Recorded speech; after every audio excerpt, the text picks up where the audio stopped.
Scooby-Doo on Zombie Island was a massive fucking success. And like anything that's a success, both critically and financially, people want to make more of them. Hence, we got the sequels. The first of which being Scooby-Doo and the Witch's Ghost. Let me start off by saying that Scooby-Doo and the Witch's Ghost is not as good as Scooby-Doo on Zombie Island, but it is also one of the stronger ones of the sequels that come after the fact. I think that the problem was that by the time that Witch's Ghost came out, everyone knew what the gimmick of these movies were going to be. They were going to have, you know, the ghosts be real. That was what happened with the zombies, so obviously that's what's going to happen with this. And so I think that, you know, a gimmick can really only work once. You can't do the same thing twice and have it have the same effect. But beyond the gimmick, I think the major issues with this movie is that the writing isn't as strong, the characters don't get as much of a focus, and the only character that really gets to really truly shine is Velma.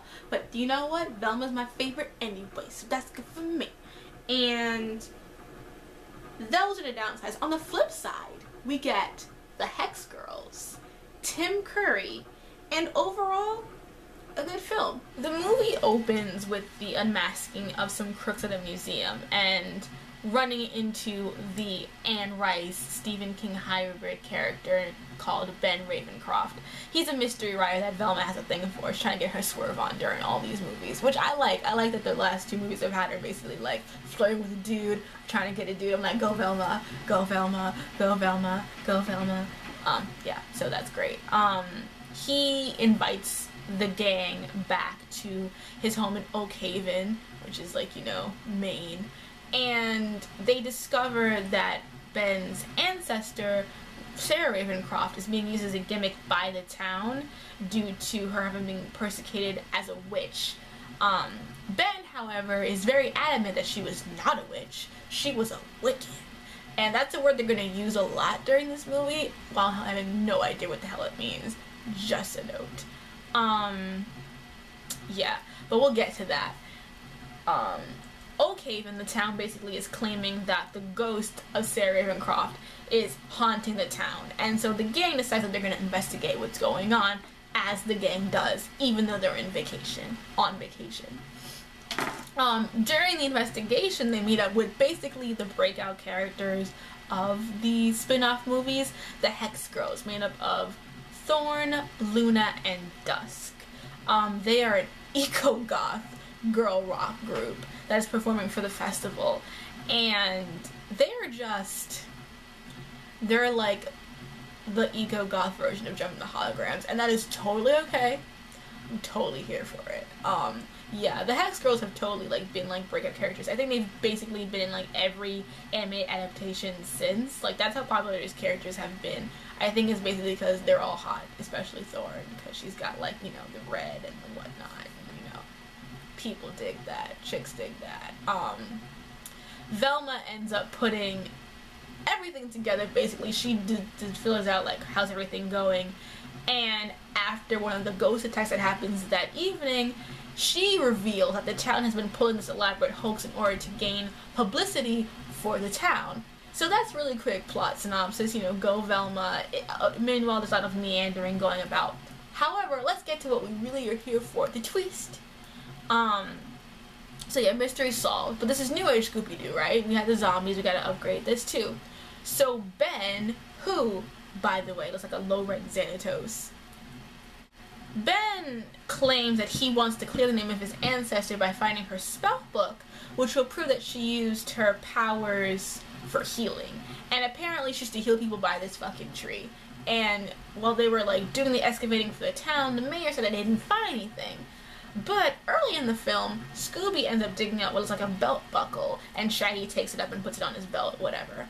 Velma, being flawless and fabulous, realizes that it's not a buckle, but it's like a latch for the spell book that's in this giant portrait that Ben has in his house. So they go to the site where the thing was dug up, and they find the chest where Sarah's book was buried. And guess what? Sarah was an evil witch, and Ben wants to use her powers to become a warlock and take over the world. He resurrects Sarah's ghost for reals. And she decided she's gonna fuck up everybody. She gonna destroy the world. And he's like, no girl, I'm trying to rule this stuff. I'll put you back in this book. And she's like, you ain't a Wiccan. And I'm like, that word don't mean what you think it means. And yeah, so basically they had to keep away with the book and try to keep it from Sarah to try and lock her back in the book.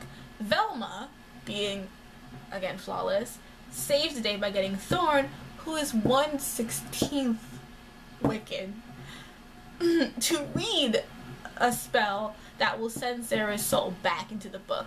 But deciding that she's gonna go out like Jafar and Aladdin, she drags Ben into the book with her so she won't be alone in her eternal torment. And then, symbolically, the book burns when a branch falls down. And then that's over, so they're not coming back.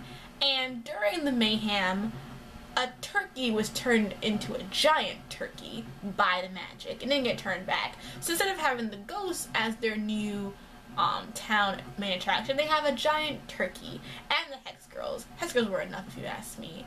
So the festival goes off without a hitch and the day is saved. Thank you, meddling kids. That's basically the plot. Now the writing in this movie isn't as self-reflective of the genre as the first one is, but we do get a few interesting little tidbits. I think the best one is in the beginning when they're unmasking the men and they blame Ben for it by calling him a meddling writer. And Shaggy says like, oh, that's different. And Fred's like, at least they don't call us kids. I hate that. That was great. That started me off with a really good laugh. I love the fact that Velma gets to shine a lot during this movie and pretty much does all of the real detective work. And I think that's great because, like, as I mentioned before, Velma should sort of be leader of the group anyway, since she's the smartest, she's the most into the mysteries, and both of these movies, the past two of them, have both highlighted her smarts as a valuable asset. She's not just kind of like pointing out, like, I can read, jinkies!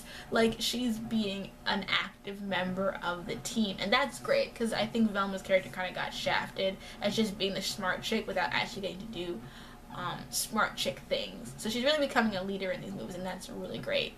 Another fun thing in this movie were all the lampshades to Fred and Daphne's relationship. There's this line where Velma's like, say Fred, why do you always team up with Daphne? And like Daphne's like, and we're all thinking like, we all know y'all fucking, can y'all just get with it? Because we've been waiting for a really long time for you to commit to this relationship, Fred. Can't keep playing with people's emotions like that. And besides, I like Velma. You know you be going down with them sometimes. Don't be lying. I saw them episodes. Scooped. I think that for most people who have seen this film, the element that has like the longest thing, as I mentioned before, are the Hex Girls. I mean, they have really made it into incarnations since then. However, the idea of what a Wiccan is in this movie makes no fucking sense. They didn't do any research. I mean, first of all, you can't be 1/16. It's not that kind of thing. It's a religion. You either are a Wiccan, you're either practicing Wiccan or a non-practicing Wiccan. You're not 1/16th because on your mom's side there was a Wiccan. That's not how that shit works, girl. No. And, you know, you can also be a witch and a Wiccan. And male witches are now called warlocks. They're also called witches. Scooping you out, guys. But I think they always do that kind of thing, like Wiccans are good in earth and witches are evil and dark, which is like not at all how that works, guys. But this is not meant for people who actually know what they're talking about when it comes to paganism. That being said, now getting to the con part, while I'm glad that Velma gets more of a chance to shine in these films, I was upset that the rest of the group dynamic kind of suffered for it. Like, the thing about Scooby-Doo works because of the group dynamic, because you like seeing them together. And a lot of this movie, they're separate. It's, you know, Shaggy and Scooby, Daphne and Fred, and Velma and Ben. And I know you might be thinking, well, in the show they did that anyway. And I'm like, yes, that's true. But at the same time, the movies were playing more of how they work as a team, how they all fit together, and it really doesn't show that in this movie. It more becomes the Velma show. And no one really gets to be competent. I mean, Daphne goes back to being sort of a damsel in distress character, not to the extent that she used to be, but she doesn't get to do anything like she did before. And it's like, what happened to her TV show? I mean, last movie she was doing Coast to Coast with Daphne Blake, and she was now doing Ghost to Ghost, or whatever they was calling it. Like, it was a syndicated show. It was making banks. She had a nice house and stuff. You should just give up that show to just go back to solving mysteries with her fucking group of friends from college. Like, I don't understand what's going on, Daphne. That's not a really good choice. You know, it doesn't explain. With Shaggy and Scooby, what else are they going to do? They're bums. But with Fred, I think Fred is the least developed character in this incarnation of the franchise. Scooby and Shaggy are who they are. They don't need anything to do with them. But Fred has always been kind of like milquetoast, and I think that this franchise doesn't do him any favors. I think the last movie made him more like the cynical guy, which I like. I think that's really interesting, like having him be like, you know, cynical, kind of like, what are you guys talking about? Y'all bitch is crazy. But in here he doesn't get to do anything except have this whole flirtation with Daphne, which is cute, but like he gets so little to do anyway. I feel like they should give him more things to handle. Overall, I think that The Witch's Ghost is a cute little romp of a film. Like, it's not great, but it's filled with like cool moments. It's got, you know, fun new characters, breakout movie for Velma. Like, you know, it's not Zombie Island, but, you know, it can't be. It can't strike lightning twice. Oh, also, another thing about the Wicca thing. Alright, so there's a song, The Hex Girls, which is the bomb dig. Like, love that shit. But then, there is a song called Earth, Wind, Fire, and Air. What happened to water?